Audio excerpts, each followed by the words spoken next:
ভাবুন তো আপনি হঠাৎ করে একটা ফ্রিজের ভেতরে আটকা পড়েছেন, তাপমাত্রা -18 ডিগ্রি সেলসিয়াস। শ্বাস নিতে কষ্ট হচ্ছে, শরীর জমে যাচ্ছে, আর দরজাটা বাইরে থেকে লক হয়ে আছে। কোনো ফোন নেই, কোনো সাহায্য নেই।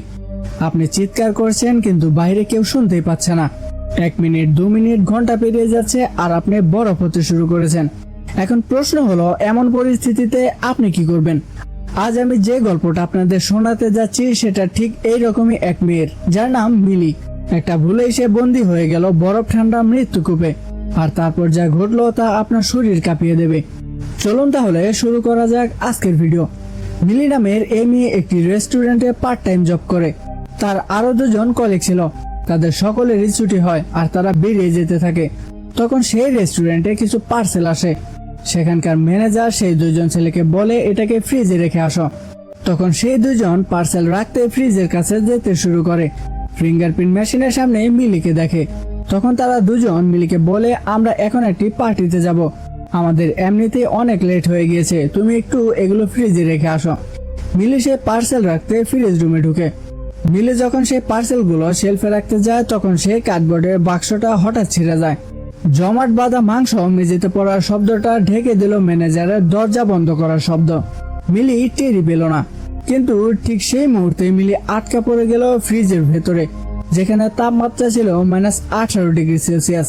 প্রথমে সে কিছুই বুঝতে পারলো না। দোকানের সব লাইট নিভে যাওয়ার পরই বিপদের গন্ধ পেল।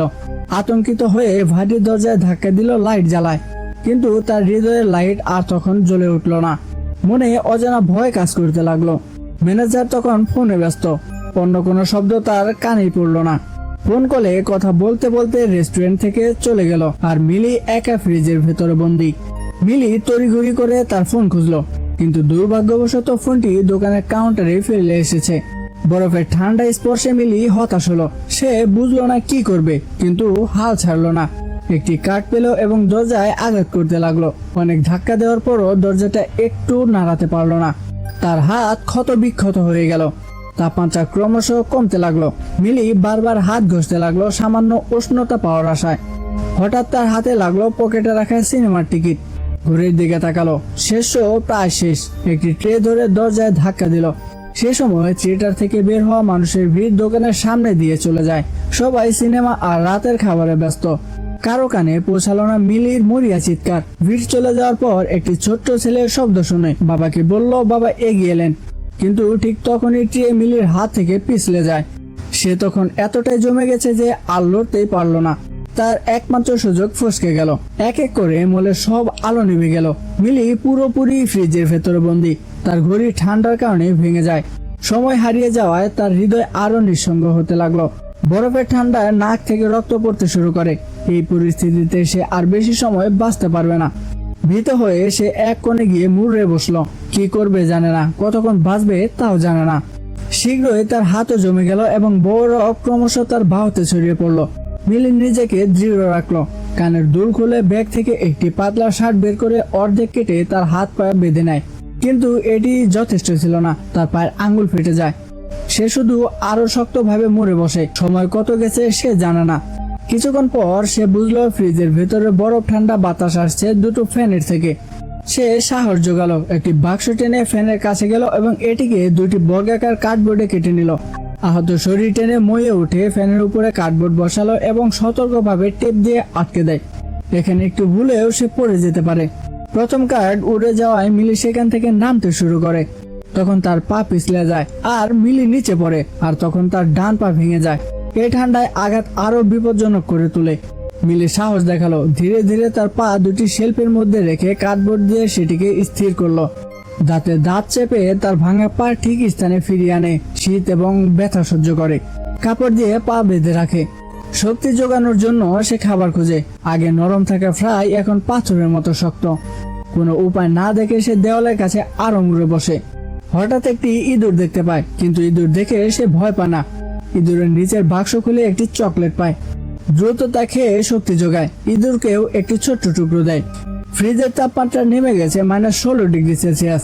মিলি তার শেষ চেষ্টা শুরু করলো। ব্যাগ থেকে লাইটার বের করে যা পায় সব জ্বালায়, এমনকি কানাডার ভিসার কাগজ পর্যন্ত। তাপমাত্রা কিছুটা বেড়ে গেল। ইঁদুরও কাছে এলো, কিন্তু ধোঁয়ায় ঘর ভরে যায়। মিলি কাশতে কাশতে বুঝলো ধোঁয়ায় মারা যেতে পারে। সে দ্রুত একটি কার্ডবোর্ড দিয়ে আগুন নেভায়। সেই সময় মিলি লক্ষ্য করলো একটি অর্ধদহন কাগজে আঁকা গরম দুর্গের ছবি। হঠাৎ তার মাথায় একটি আইডিয়া আসে।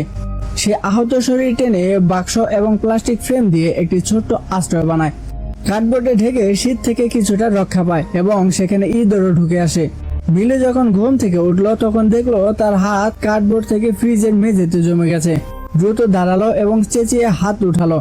ইঁদুর ইতিমধ্যে মারা গেছে। ফ্যান থামানোর চেষ্টা করলো। তাপমাত্রা নেমে গেছে -17°C। সে নিজের সমস্ত শরীর প্লাস্টিক দিয়ে মুড়িয়ে নিল। হাতে জমাট মাংস নিয়ে ফ্যানের সামনে দাঁড়ালো, যেন যুদ্ধক্ষেত্রে দাঁড়ানো এক যোদ্ধা। প্রথম চেষ্টায় ব্যর্থ হলেও শেষমেশ সে ফ্যানটাকে বন্ধ করতে সক্ষম হয়। তার শক্তি একদম শেষ পর্যায়ে। হঠাৎ দেয়ালে হাত দিয়ে একটি ক্রুজ খুঁজে পেল। চুলে ক্লিপ দিয়ে সেই ক্রুজ খুলে দেখলো ভেতরে লুকানো একটি বের হওয়ার গোপন রাস্তা। একটি ট্রে দিয়ে সেখানে আঘাত করতে থাকে, কারণ তার শরীরে একটু শক্তি বাকি ছিল না যে সেখান থেকে বের হবে। সেই মুহূর্তে মিলির বাবা, যিনি মরিয়া হয়ে খুঁজছিলেন তার মেয়েকে, সেদিকে শব্দ শুনে এগিয়ে এলেন। মিলি জ্ঞান হারাতে বসেছিল। আবারও ট্রে মেঝেতে পড়ে আওয়াজ হলো। মিলির বাবা সেই দরজা খুলতে দেখলো বরফে জমে থাকা মেঝেতে শুয়ে আছে মিলি, আর তার চোখ বন্ধ। ঠিক সেই সময়ই মিলি উদ্ধার পেল। শেষ পর্যন্ত বেঁচে থাকার এই গল্পটি শুধু ঠান্ডার সঙ্গে লড়াই নয়, একটি মানুষের আশা, সাহস এবং বেঁচে থাকার ইচ্ছার এক অনন্য দৃষ্টান্ত। এই ভিডিওটি যদি আপনাদের ভালো লাগে তাহলে অবশ্যই ভিডিওতে একটি লাইক দিন।